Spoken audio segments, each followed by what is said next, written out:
Yo, what's good? I'm Lavert. That's D-Rich. This is the Real Talk Sports Show, and we're at the table. Let's get right at it. D-Rich. So, the condition, the shape of the city series. Give everybody your prognosis, man. The shape of the city series football this year is very terrible. I think this is the worst that's been in the past 10 years. I mean, even back in 2008 when Buchtel went 2-8, I think that the city was much better than this year. I mean, just look at the city. I mean, you got Firestone, who does the same thing every year, man. They have all the talent to get it done, but they lay an egg. You know, then you got Buchtel. Now Buchtel is the biggest disappointment this year in the city. I think even more than when they went 2-8 in 2008. I think this is the worst year. I think this is the worst year than that year, Lavert. And look at Elliott. I mean, you got Elliott running the table. That's enough said right there. Well, you mentioned Buchtel and their struggles.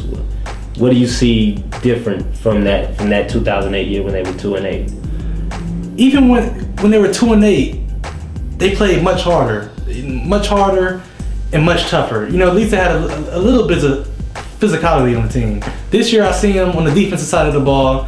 They don't play aggressive. You know, they let teams come out and pound the ball down their throat. The year when they were 2-8, I was a part of that team. I think you could blame it more on the coaches. And this year, I think that you can blame it on the coaches as much as you want to, but I think the players play just as big as a role, you know, this year, and the reason why they lost to Elliott. Definitely, yeah. Elliott, I know that they had over 100 yards rushing in that game. I seen them against St. Ed's, same result. Massillon, same result. So, as far as the impact players, though, who would you pick out of the Griffs? Who would you say has had an impact on the team? We saw the Griffs play this year. Well, I saw the Griffs play about 3 times. You saw them about maybe 5 or 6. Am I right? In each game that I went to, Elijah Bell made big plays. Man, he came out there and he was enthusiastic. Every time he scored, man, he got the team into it. He was on the defensive side of the ball, offensive side of the ball, special teams, and he was always into it, man. And he tried to lead that team to victory against Elliott. We saw him. He had about 3 amazing catches, man, and he did all he could do, but everybody else didn't get on the bandwagon, and they ended up losing. But I think Elijah Bell was the leader of that team. We'll talk more about him later on in the show. Yeah, that kid cried his heart out after the game. Yeah. And to Elijah, man, hey, keep playing hard, man. I know it seems like it's hard right now, but there's greater rewards in the future, man. And Peyton Manning showed it last night, man. You never give up, no matter what. Never give up. So lastly, D-Rich, what needs to be done with this program if they want to see the return to greatness? Man, they have to get new coaches. They have to get a new coaching staff. Coach Powers is a great head coach, but his assistant coaches, they have different assistant coaches every year. They never have no consistency. You know, those players that are seniors on that team probably had different coaches each year. They can't get used to a system. So each year they're coming into a new system. They need to get a core group of coaches that they can have every single year so these kids can get used to a program. You know, and another thing, they need to start getting these kids that's standing on the corner. You know, all these athletes out there wasting their time out here in front of Open Pantry, you know, and walking up and down Copley Road when they could be playing football. I know Coach Powers thinks that he doesn't have to force anybody to play. But sometimes you just got to reach out and you got to do what you got to do if you want your team to win. That's all I got to say about that. That's true. So let's backtrack a minute there. So I heard you mention the coaching situation. So tell me specifically, do you think that this coaching staff right here, do you think that they can get the job done if they were given a consistent amount of time? Because it is true that they've been jumbling around coaches for a couple of years now. This staff right here. Man, after I saw the play calling they called against Elliott, I think they need to go. Maybe a few they need to keep. I'm not going to say any names. Maybe a few they need to keep. But the rest of them need to go. I see too many dads. You know, too many uncles on the sideline. You don't need that. You need coaches from outside the city, you know, who knows nobody on the team, knows no kids personally. They just come to coach them. And I think that you get the best results when you have that. You know, you don't need dads on the sideline. You don't need uncles on the sideline. You need coaches on the sideline. So maybe a little bit better rapport with the coach. Yeah. Than a family member. Yeah. Wow. So let's move on. another team in the city, Firestone, and their program. You want to tell us what's going on over there with Firestone? I think it's best if we just leave Firestone alone because they do the same thing every year, Vert. I said this 3 times this year already. They do the same thing every year. They have all the talent to get it done, and they come out and they lay eggs. So let's leave Firestone alone, man. Let's leave them alone. There's no hope. No, I mean, after this year, this was the year they were supposed to win city. I thought they were gonna, at least get it done this year. This was the year. They had all the talent. I picked Buchtel to win, but if it wasn't Buchtel, I knew for dang on sure it was gonna be Firestone. And they came out this year, man. They gonna place third in the city, man. So let's leave them alone, man. I think there's no hope for them. Period. No hope. Okay, so X for Firestone. Yeah, X for Firestone. On the line. Well, obviously there's a team that we definitely have to talk about in the city, a surprise team, and that's Ellet. Ellet, man, I played football at Buchtel for 4 years, and I can honestly say that each year Ellet came out there and they played us tough, man. They played their heart out, and I think that this year they're finally seeing results. I mean, they ran the table. We saw them against Buchtel, and they never gave up. They never gave up. When you say never gave up, that's Ellet. I think that's the definition right there, man. Because, like I said, they were down 13 points, man, with 3 minutes to go, man, and they came back and won that game. But they have good athletes over there. A lot of good athletes who get overlooked. We can take it back to Devin Smith, who went to Massillon. Everybody thinks he went to Massillon all 4 years, but people forget he went to Ellet. He's an Ellet Orangeman at heart. So let's not forget, man. They have great kids over there, great talent, and Coach Yost. He's a good coach. I don't know him personally, but what he said to us on the sideline was pretty disrespectful. But he does a great job with the kids, man, and I can't take that away from him. Yeah, he's been around, kind of like a classic.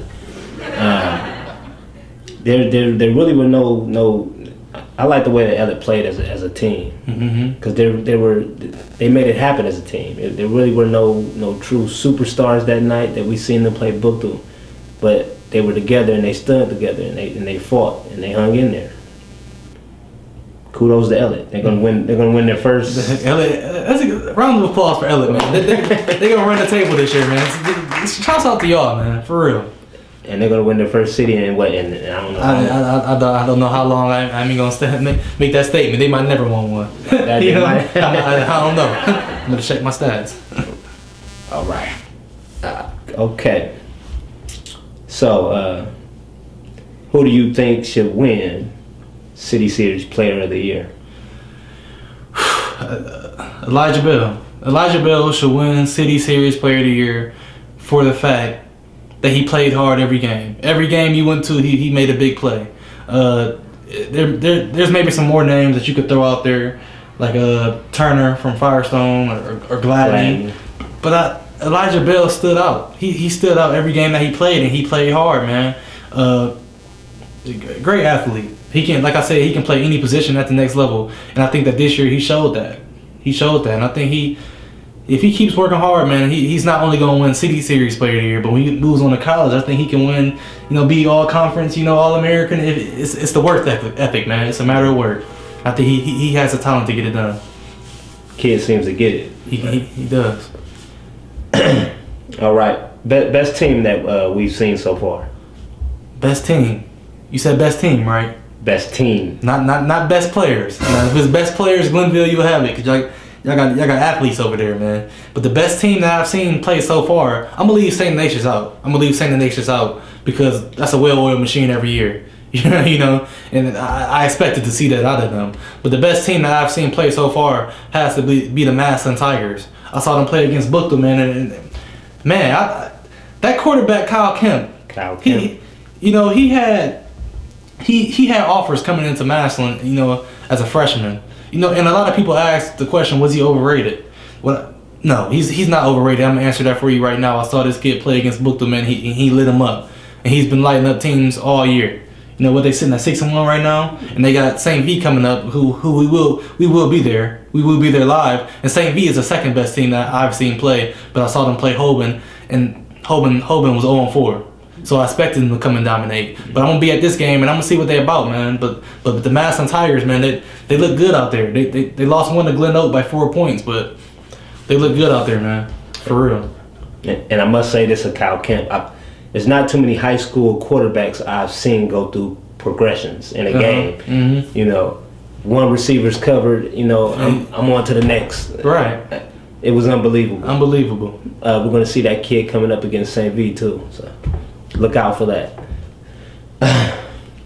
So lastly, if our nominations, the Real Talk Sports Player of the Year Award, football, we're going to hand it out. D-Rich, who you nominating? Or throw out a couple names even. Throw out a couple names, man. Let me tell you something. I had the chance to see this kid play. And this kid, it was a play where he didn't give up on the play. You know what I'm saying? The quarterback was about sacked. He's still running around. He caught the ball and took it 89 yards. Almost took a punt return to the house. He took a punt return to the house earlier this year against Walsh. Fresh Bickley, man. Don't let the size fool you. I'm gonna say that every time somebody talks to him. Don't let the size fool you.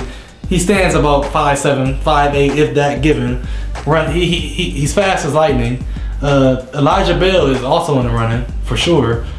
Jordan Hargrove. I think that if he comes along these last couple of games, and if they make the playoffs, if he comes along, I think that he can be a creeper. You know, because I think that him and Fresh are one of the best duos in the state of Ohio at the receiver position, man.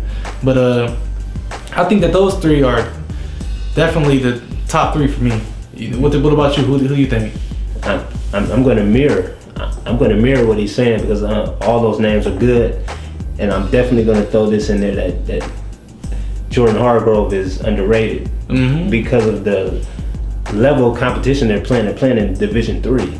But I think if we seen him play against some more, well, we're going to see him against Massillon. Yeah, we're going to see it. We're going to see, Bert. We're going to see. I'm looking for him to have a big game. I'm looking for Jordan Hargrove to have a big game because we're looking at a guy who's being recruited by Michigan and several other big schools. But none of them want to pull the trigger and give him an offer.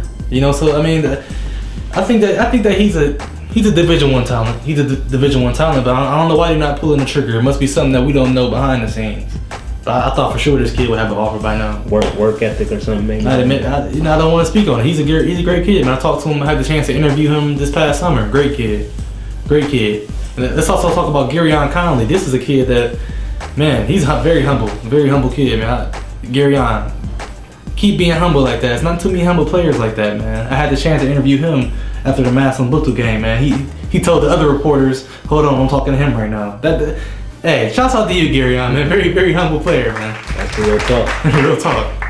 Well, there you guys have it. That's our breakdown for the first half of the season. We're going to get back out on the field, give you guys the rest of the season. Hope that you guys enjoying the show. We invite you, get on the web, YouTube, Real Talk Sports, and we're reminding you to keep it real. I'm Lavert. It's D-Rich. We out.